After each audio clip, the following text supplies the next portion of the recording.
Muito bem, pessoal, vamos dar continuidade então ao assunto que é a industrialização brasileira. Nós já falamos do primeiro momento lá do Brasil colonial, posteriormente nós chegamos no período de Getúlio Vargas, né? Vimos que é um governo marcado pelo nacionalismo, passamos pelo período do desenvolvimentismo de JK e agora chegamos na era militar da industrialização brasileira.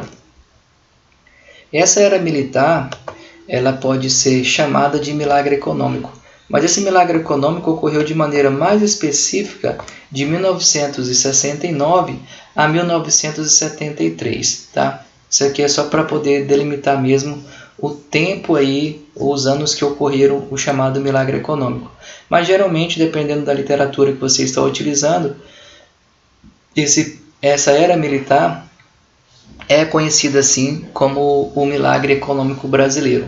Então, de 64 a 85, é bom você lembrar que estávamos no período chamado de Guerra Fria, né? Ali a Segunda Guerra Mundial acabando em 45 e até 1991 nós vamos ter esse período marcado então pela disputa de poder e de influência entre o capitalismo e o socialismo. O momento político no Brasil não era dos melhores, tá? Havia muita confusão, havia muita divergência. Em 1961, Jânio Quadros vai renunciar. Quem vai assumir a presidência do Brasil é o João Goulart. Nós estamos vivendo um momento de discussões em torno do presidencialismo ou parlamentarismo. Em meio a toda essa reviravolta, isso você vê muito forte dentro de história, ao declínio do crescimento econômico e industrial do Brasil. E aí, nesse cenário, nós vamos ter o golpe de Estado no Brasil em 1964, ou como nós conhecemos como golpe militar de 1964. Então, os governos militares eles vão assumir o poder, eles vão retomar e acelerar o crescimento econômico e industrial brasileiro. E nós vamos ver de que forma que isso ocorreu. O Estado assumiu a função de órgão supervisor das relações econômicas. O desenvolvimento industrial pós-64 foi significativo. Maior diversificação da produção industrial. O Estado assumiu certos empreendimentos como produção de energia elétrica, do aço, indústria petroquímica, abertura de rodovias e outros, assegurando para a iniciativa privada as condições de expansão ou crescimento de seus negócios. Houve grande expansão da indústria de bens de consumo não duráveis e duráveis, com a produção inclusive de artigos sofisticados. Aumento entre 1960 e 80 em números significativos a produção do aço, ferro-gusa, laminados, cimento e petróleo. Só por essa introdução aqui nós conseguimos observar por que foi chamado de milagre econômico, essa era militar, que é tão que divide opiniões, né? Tem as pessoas que viveram neste período, umas são saudosistas, né? Desejariam que esse período voltasse, esse governo militar em nosso país, outras de maneira alguma pensam em que esse período possa voltar. Para sustentar o crescimento industrial, houve aumento da capacidade aquisitiva da classe média alta, através de financiamentos de consumo. Foi estimulado também a exportação de produtos manufaturados através de incentivos governamentais. Aí, veja bem, em 1979, pela primeira vez na história brasileira, as exportações de produtos industrializados no setor secundário da economia e semi-industrializado superaram as exportações de bens primários, né? Lembra que os bens primários, o setor primário da economia, o setor da produção de matéria-primas, o setor da exploração, seja mineral, seja vegetal, né? Então veja que esse período do milagre econômico teve essa capacidade de colocar o Brasil como na primeira vez em sua história o setor secundário superando o setor primário. E é um período marcado pelo ufanismo, né? Pela propaganda ufanista. Mesmo com todo esse crescimento aqui, que nós já acabamos de fazer a leitura e a explanação, havia muita desigualdade social. Todas essas melhoria na parte econômica não resultou em divisão da riqueza brasileira. Então existiam nessa época muitas pessoas que eram contra esse governo militar. E olha que nós não estamos adentrando, aprofundando a parte histórica do que foi esse golpe, do que aconteceu, tá? Nós estamos aqui tentando falar da indústria brasileira em determinados períodos. E agora nós estamos no período do governo militar dentro do Brasil. Então existiam muitas pessoas que eram totalmente contrárias a esse governo militar. E como nós estávamos nessa disputa entre capitalismo e socialismo, as pessoas poderiam desconfiar, ver com desconfiança que esse sistema capitalista, que era o que existia no Brasil naquela época e é o que existe até hoje, não seria tão bom assim. Uma vez que se falava em crescimento econômico, mas quando eu olhava para as questões da minha economia, da minha mesa, do meu dia a dia, eu não via essa riqueza toda. Então, uma estratégia adotada foram as propagandas ufanistas, esse ufanismo, esse amor à pátria de maneira exagerada. Então nós temos aqui algumas propagandas dos anos 70. Você também é responsável. Essa é uma campanha para alfabetização de adultos usada com a criação do Mobral, Movimento Brasileiro de Alfabetização, em 1968. A campanha usava a música de Dom e Ravel como tema. Você pode, basta querer, o Mobral está aí. Então agora vem uma sequência dessas propagandas. Eles levam a sério a alfabetização de adultos. Em Osasco, não só o secretário de Educação é professor. Os professores são o prefeito, o vice-prefeito e até mesmo a Câmara. Por isso, não se pode estranhar que o município tenha tomado a si a tarefa de alfabetizar 120 mil pessoas. Conheça os detalhes dessa luta. São as propagandas no período dessa década de 70, dentro do governo militar. E aí, quando nós falamos década de 70, lembre-se, pessoal, que nós já trabalhamos o tema urbanização. E o Brasil se torna um país urbano em 1970. Nós tivemos um intenso êxodo rural, das pessoas saindo do campo para a cidade, vindo para a cidade, porque estavam procurando novas possibilidades para ganhar sua vida, Não se esqueça também que foi um período de intensa mecanização da agricultura brasileira. Então o pequeno proprietário ele foi meio que expropriado, ele foi praticamente obrigado a deixar a sua pequena propriedade, a vendê-la e vir morar na cidade. Então, junto com esse êxodo rural, também aumentou a quantidade de pessoas que moravam na cidade, por isso que falamos de urbanização, e consequentemente o analfabetismo era muito forte. Então começa essa campanha do governo militar para alfabetizar as pessoas. Ensine o caminho a quem não sabe, o Mobral faz o resto. Ainda existem milhões de analfabetos no Brasil. O Mobral está trabalhando dia e noite para alfabetizá-los totalmente até 1980. Você pode ajudar sem precisar dar seu tempo, sem precisar dar dinheiro, sem precisar se envolver. Leve quantas pessoas puder para aprender com o Mobral. A empregada de sua casa, o operário de sua indústria, o faxineiro de seu escritório, o entregador de sua loja. É muito simples, basta levar a pessoa que você quer ajudar a um posto Mobral. Sua responsabilidade de bom brasileiro termina aí. Mais uma propaganda. Pelo amor de Deus, ensine alguém a ler. Se você é prefeito, empresário, estudante, você pode ajudar. Se você dirige um sindicato, uma organização religiosa, uma associação, você pode ajudar. Então ajude. O Mobral vai alfabetizar 7 milhões de brasileiros até 1973 e deixará este país sem um analfabeto em 10 anos. Isso tudo já começou. O movimento brasileiro de alfabetização já está funcionando em 457 cidades e está precisando de sua ajuda. Vá procurar o Mobral de sua cidade e veja o que você pode fazer. Ou então escreva o Mobral no Rio da... tem endereço aqui. Se a sua casa tem alguém que assina assim, mostre este anúncio para o seu pai. Quem assina assim merece a mesma chance que seu filho teve. Ensine o primeiro analfabeto que encontrar. Seu empregado, jardineiro, a irmã da costureira, manicure. Com o material de alfabetização do Mobral, você ensina qualquer pessoa a ler e escrever em 90 dias. Se você ajudar e se todos ajudarem, em 10 anos ninguém mais usará essa assinatura aí acima. Vá procurar o Mobral de sua cidade e veja o que você pode fazer. Ou então escreva piriri pororó. Uma caça aos analfabetos, né, dentro do nosso país.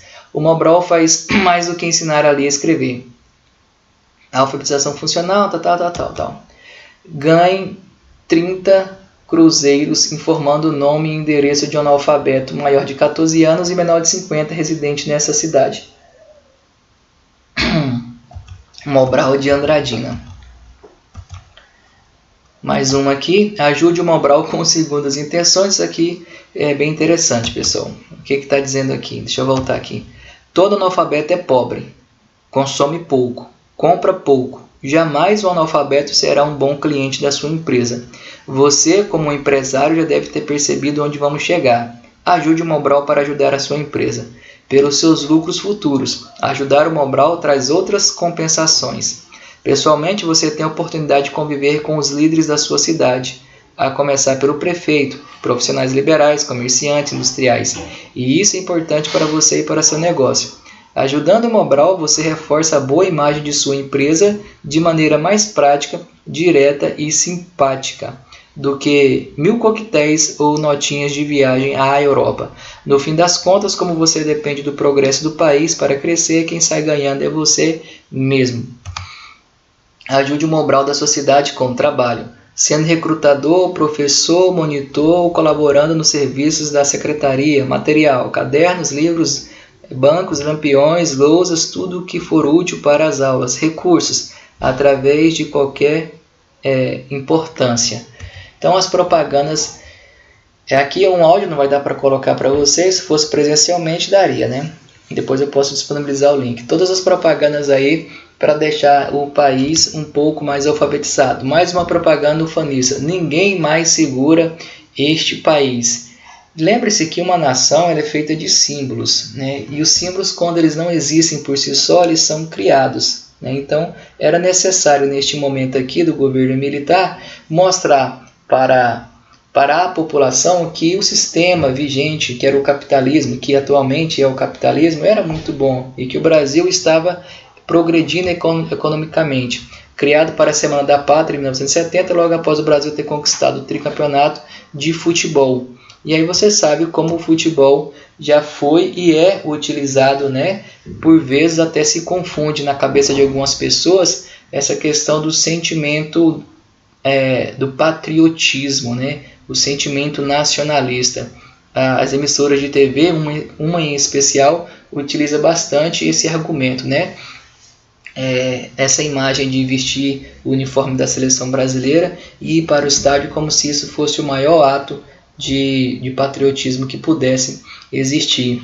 E aí você pode procurar no YouTube, tem a música 90 milhões em ações para frente Brasil, salve a seleção. Engraçado que fala 90 milhões, né? Lá em 1970 e hoje nós estamos com 210. É bem interessante, assista lá, pessoal. E aí, em 1973, nós vamos ter aqui as vantagens do carro a álcool. Aí começa também a campanha do pró-álcool. A campanha vai ser a seguinte: o carro a álcool você ainda vai ter etanol como combustível, já tinha sido testado desde os anos 20, mas foi nos anos 70, com a crise mundial do petróleo, que o governo brasileiro apostou no combustível como forma de substituir a gasolina, criando o programa pró-álcool. Lá em 1973, vai haver uma guerra na região do Oriente Médio entre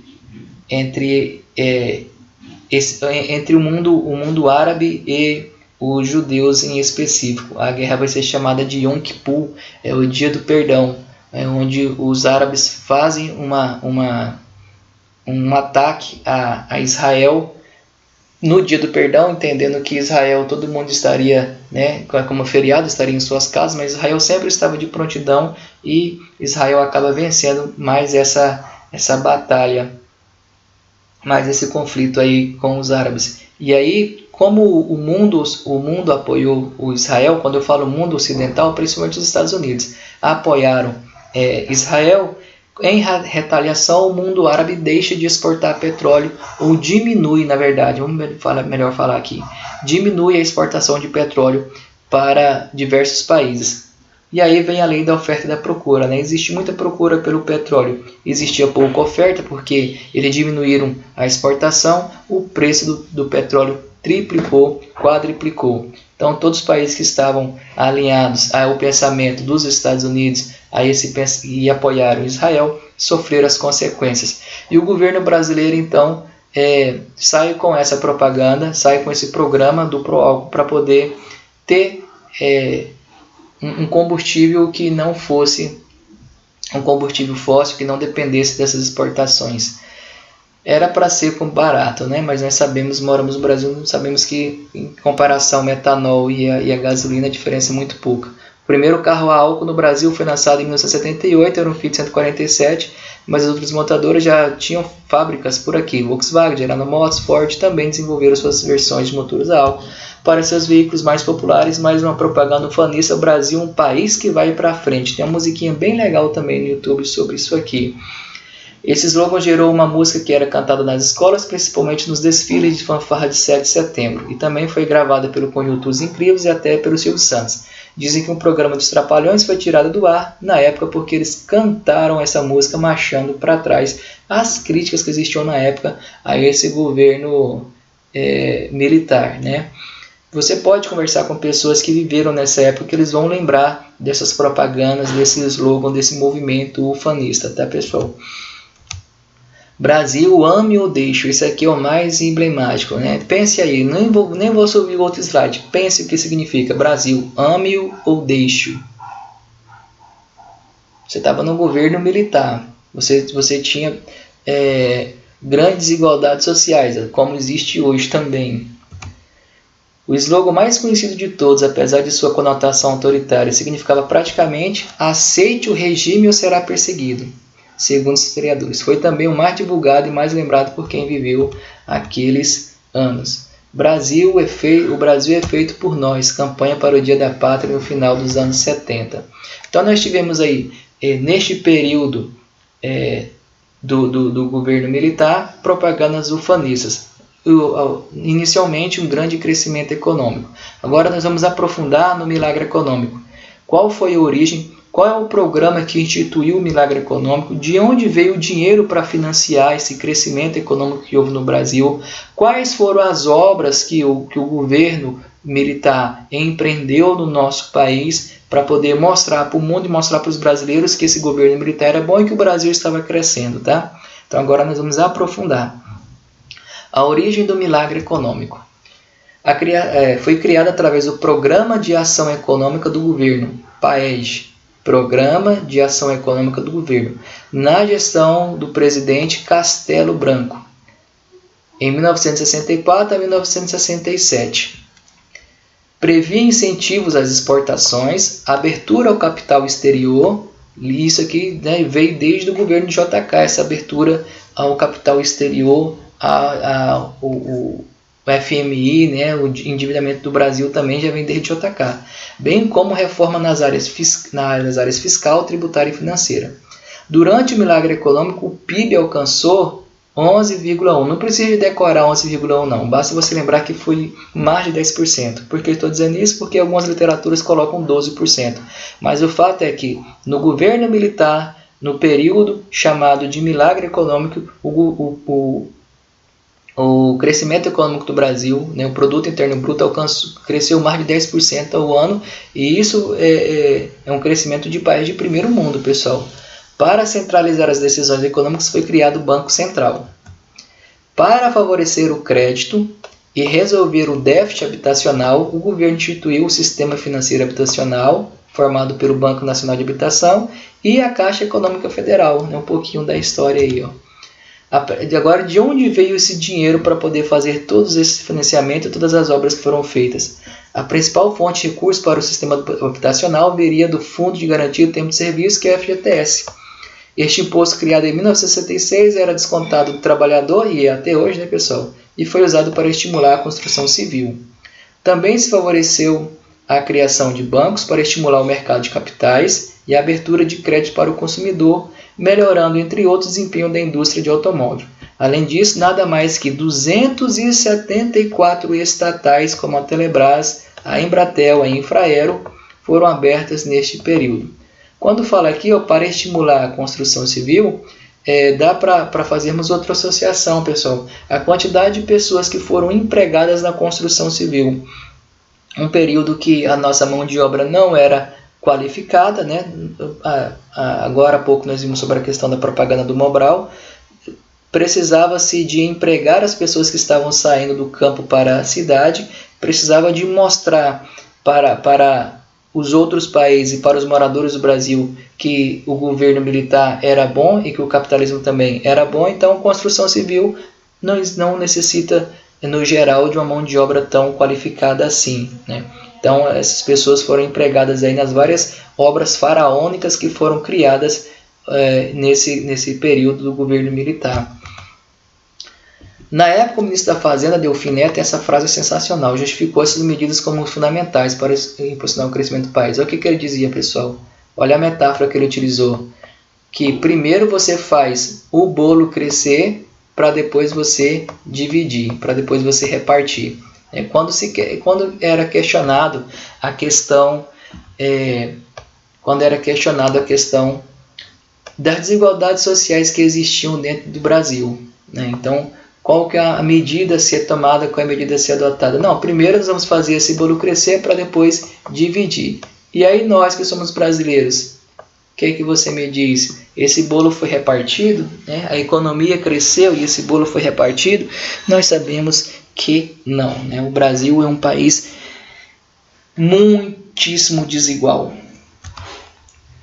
Quais foram as obras faraônicas durante esse período do milagre econômico? Lembra que essas obras, além de servir como símbolos, né, de um grande crescimento econômico, serviram bastante para empregar essa mão de obra que não era tão qualificada assim. Então, olha as obras aqui: Rodovia Transamazônica, Perimetral Norte, vamos voltar aqui, Transamazônica, que une o Pará até a Paraíba, Perimetral Norte, estados do Amazonas, Pará, Amapá e Roraima, Ponte Rio-Niterói, liga nas cidades de Rio de Janeiro e cidade de Niterói, Usina de Itaipu, Usina de Energia Nuclear de Angra e a Zona Franca de Manaus. Obras faraônicas, obras grandiosas que empregaram bastante mão de obra. Umas funcionaram, outras nem tanto. Umas foram terminadas e outras mal iniciadas. Então nós vamos aqui para a primeira, que é a Transamazônica, né, ligando aí a região nordeste do Brasil, a região norte, também conhecida como BR-230. É uma rodovia federal transversal do Brasil com extensão implantada de 4.260 km, 5.600 km incluindo os trechos não construídos. Foi criada durante o governo do presidente Emílio Médici. Quando você pesquisa, aparece muito só apenas esse nome, tá? Médici. Em 1969 e 1974, sendo uma das obras inacabadas devido às suas proporções enormes, realizadas durante o período do governo militar. Não havia muito estudo, né? Não se havia muito estudo, apenas assim, vamos fazer essa rodovia. Não se conhecia as questões do solo da floresta amazônica, né? Por isso que ficou aí, e é até hoje inacabada. Ao extremo leste da região nordeste se inicia a cidade, na cidade de Cabedelo, no estado do Paraíba, enquanto ao extremo oeste, na região norte, se inicia a cidade de Lábrea, no estado do Amazonas. Está aqui, rodovia 230. Aqui começa a Transamazônica, aqui está belezinha, está asfaltada, né? Mas a maior parte do trecho da Transamazônica é esse Deus nos acudas. O governo Bolsonaro voltou,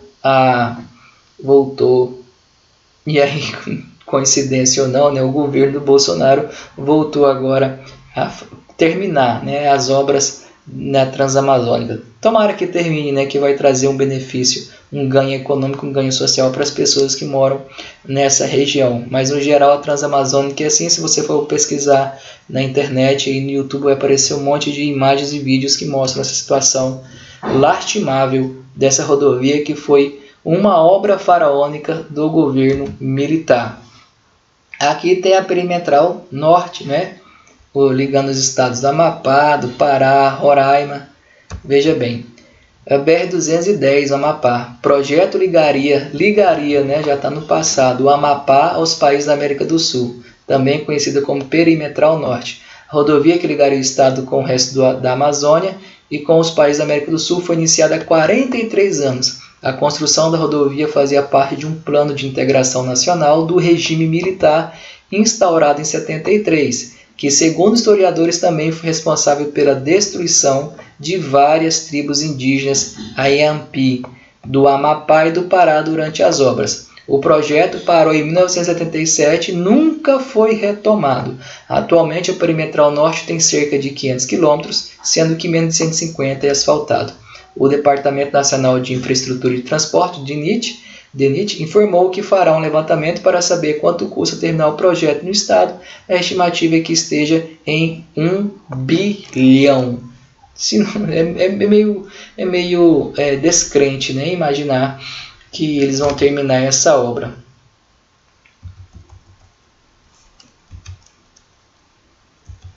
A ponte do rio Niterói, que ficou a imagem aqui, não apareceu a imagem dela, mas tem outras ali. Também conhecida como Presidente Costa e Silva, popularmente conhecida como Ponte do Rio Niterói.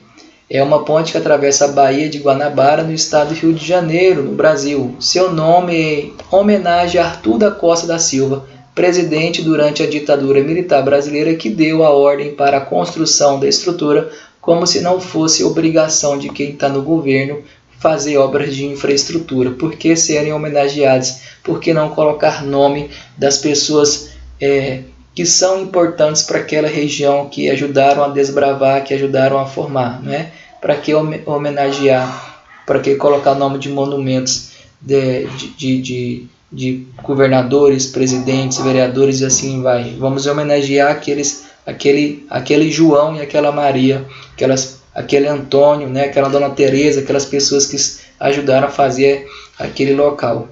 Aí fica aqui a minha crítica mesmo, tá, pessoal? Antes do funcionamento da ponte, era necessário percorrer cerca de 120 km em estradas ou optar pelo uso de balsas, considerada na época a segunda maior ponte do mundo, perdendo apenas para a Ponte do Lago, nos Estados Unidos. Atualmente, a ponte é a maior do hemisfério sul em concreto protendido e a maior da América Latina. A estrutura recebe mais de 150 mil passageiros por dia, também é conhecido como o maior vão em linha reta do mundo e o maior conjunto de estruturas protendidas da América. E aí você fica se perguntando por que nós estamos aqui na região norte e somos carentes, né, de pontes na travessia do rio Araguaia ou do rio Tocantins ou de outros rios. Quando se vai asfaltar, quando se vai fazer ponte, pessoal, sempre se observa a quantidade de pessoas que trafegam naquela região. Olha, isso aqui justifica demais, né? 150 mil passageiros por dia em dias de fluxo normal é muita gente. Aqui na região norte nós estamos carentes, nós temos baixa densidade demográfica, nós temos baixo fluxo de veículo, então acaba que as rodovias ficando desse jeito e as pontes ficando nem existindo. É uma das justificativas, né, que eles utilizam. Aí está a ponte do rio Niterói na sua construção ainda, muito bonita também. Podemos observar o vão livre que existe aí. Olha o vão livre aí, muito bonita. E agora nós vamos chegar na usina de Itaipu. É uma usina hidrelétrica binacional localizada no Rio Paraná, na fronteira entre o Brasil e o Paraguai. A barragem foi construída pelos dois países entre 75 e 82. Quando foi concluída, era a maior barragem do mundo, título que manteve por 21 anos até a construção da usina hidrelétrica de Três Gargantas, lá na China. A Itaipu Binacional, a operadora da usina, é a líder mundial de produção de energia limpa e renovável, tendo produzido mais de 2,5 bilhões de megawatts-hora desde o início de sua operação. É um empreendimento binacional administrado por Brasil e Paraguai, no Rio Paraná, na seção de fronteira entre os dois países, a 15 quilômetros a norte da Ponte da Amizade. Ao norte, a usina de Itaipu fazia parte da lista oficial de candidatas para as 7 maravilhas do mundo moderno, elaborada em 1995 pela revista popular Mechanics dos Estados Unidos, mas não ganhou o título. Agora vamos para Angra 1 e Angra 2, o projeto de energia nuclear do Brasil. Central Nuclear Almirante Álvaro Alberto é o complexo formado pelo conjunto das usinas nucleares Angra 1 e Angra 2 e Angra 3, que tem construção de propriedade da Eletronuclear, subsidiária da Eletrobras. Essas são o resultado de um longo programa nuclear brasileiro que remonta à década de 50, com a criação do Conselho Nacional de Desenvolvimento Científico e Tecnológico, CNPq, liderado na época principalmente pela figura do almirante Álvaro Alberto da Mota e Silva, que lhe empresta o nome. Está localizada às margens da rodovia BR-101, na praia de Itaorna, no município de Angra dos Reis, no estado do Rio de Janeiro. As razões, agora isso aqui é bem importante, pode ser uma questão de vestibular. Por que a localização de Angra 1, Angra 2 e Angra 3, Piriri Pororó? Por que da localização, tá?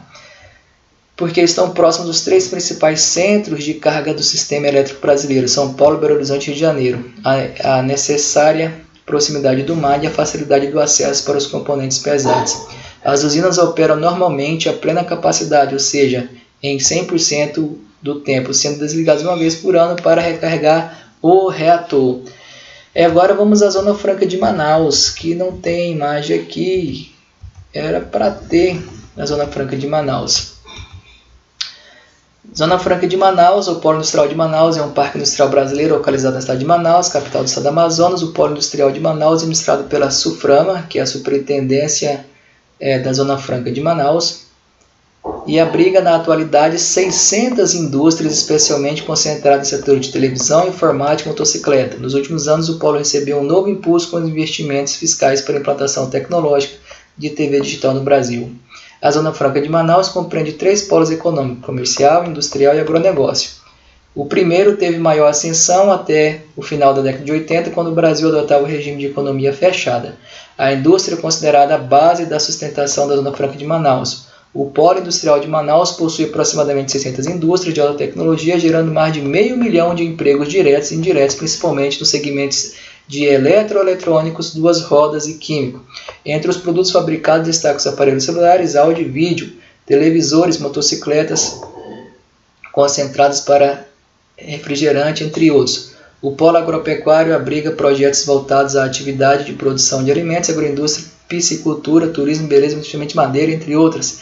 Os indicadores de faturamento e produção do parque incentivado em Manaus são crescentes a cada ano, tendo faturado em 2012 valores superiores a 37 bilhões. A produção do do Polo Industrial de Manaus é direcionada majoritariamente para o mercado brasileiro, mas há uma pequena parcela, cerca de 5% somente, exportada para a América Latina, Europa e Estados Unidos.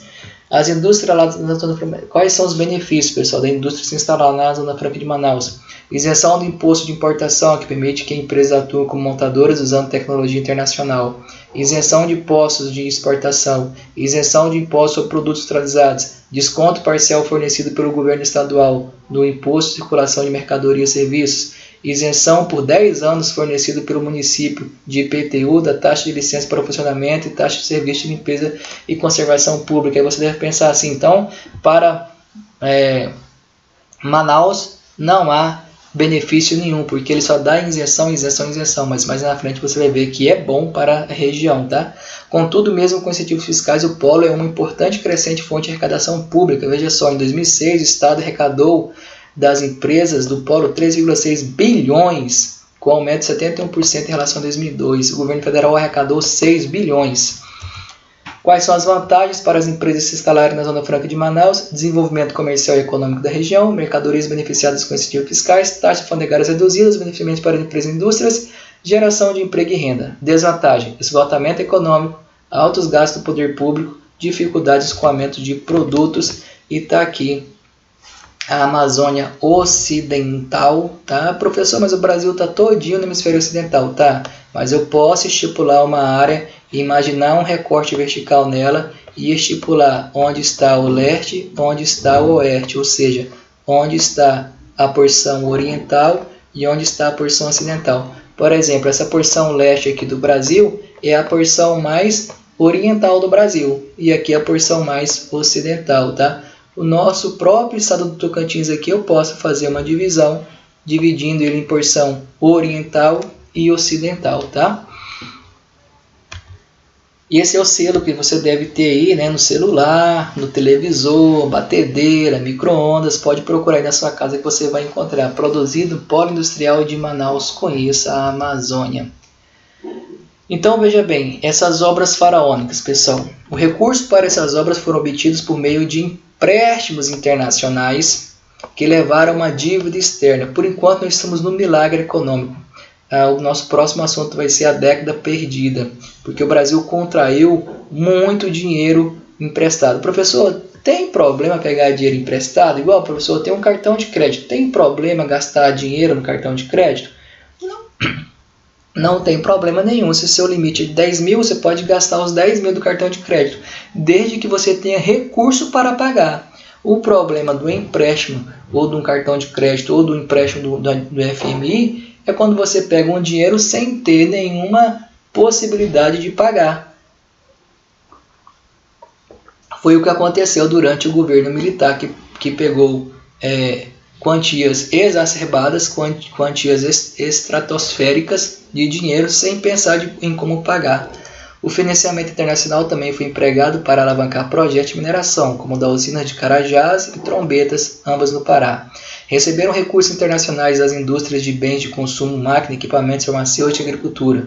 O setor agrícola voltou-se para a monocultura, visando o mercado internacional. Essas obras de infraestrutura eram necessárias em um país em crescimento e com dimensões do Brasil. No entanto, foram feitas de maneira pouco transparente e consumiram muito mais recursos do que previsto inicialmente. Seria corrupção? Seria corrupção? Para atrair o empresariado, o governo federal achatou. Então vamos aqui atrair o empresariado, a classe burguesa. Achatou os salários dos trabalhadores. Como os sindicatos estavam sob intervenção, as negociações quase sempre favoreciam o empresário. E aí você pode, pessoal, fazer uma analogia com o que acontece no Brasil. Se você é contra ou se você é a favor. Uma das campanhas do governo, né, foi dizer o seguinte: é melhor ter direito e não ter emprego ou ter emprego e não ter direitos? Foi uma das falas aí para quem acompanha as questões políticas. Então eu vou ler de novo. Para atrair o empresariado, o governo federal achatou o salário dos trabalhadores. Como os sindicatos estavam sob intervenção, as negociações quase sempre favoreciam o empresário. Nessa época, com fiscalização deficiente, os acidentes de trabalho se multiplicaram. A história, conta o que aconteceu. E nós acabamos repetindo muita coisa, infelizmente. E aí houve o fim do milagre econômico. Tanto crescimento, mas nós vimos que foi um crescimento feito com um dinheiro que não existia dentro do nosso país. Obras para apenas mostrar para os outros países que esse país estava crescendo. Um movimento ufanista, forçando a população a amar, Quando nós falamos de sentimento patriota, nós sabemos que a população brasileira nós não temos um movimento em torno de uma pauta comum, nós não conseguimos fazer muita coisa, Há um tempo atrás começou aí as movimentações e foi de cunho político, O gigante acordou e adormeceu de novo, na verdade, Veja bem, o fim do milagre econômico, o que aconteceu? Em 1973, pessoal, teve o primeiro choque do petróleo. Neste ano, os países produtores pararam de vender o petróleo para países que fossem aliados de Israel, foi o que eu falei. Os países árabes atacaram Israel na guerra de Yom Kippur. Israel estava sempre atento, nada aconteceu ali, os países árabes não conseguiram ganhar de Israel. E aí, como retaliação ao mundo ocidental e aqueles que apoiavam Israel, o preço do barril quadruplicou, porque diminuíram a oferta e a procura sempre foi grande. Então, veja bem, Para encarar essa subida de preços, os Estados Unidos elevaram os juros do mercado internacional na década de 70 e reduziram as remessas de dinheiro para os países em desenvolvimento. O Brasil recebia muito dinheiro dos Estados Unidos, até porque os Estados Unidos tinham a intenção de manter esse sistema capitalista aqui, pessoal. Nesta época também existiam inicialmente movimentos de cunho socialista. Nós estamos num período de Guerra Fria dentro do nosso país, também houve isso. Então, para mostrar que o capitalismo era bom, os Estados Unidos continuavam financiando, mandando remessas de dinheiro para o Brasil. Agora veja bem que perigo, o Brasil pegava dinheiro emprestado no FMI, e aí os Estados Unidos, os principais financiadores, aumentam esses juros. Um dos principais fornecedores do dinheiro para o Brasil são os Estados Unidos. Eles cortam o dinheiro. Opa, a fonte secou, não tenho como pagar os juros do FMI e não recebo mais dinheiro emprestado. E agora, Brasil? O Brasil parou de receber empréstimos, veja bem, e passou a pagar juros exorbitantes da dívida externa. Em consequência, houve arroxo salarial mais uma vez, desvalorização cambial e redução do poder aquisitivo da população.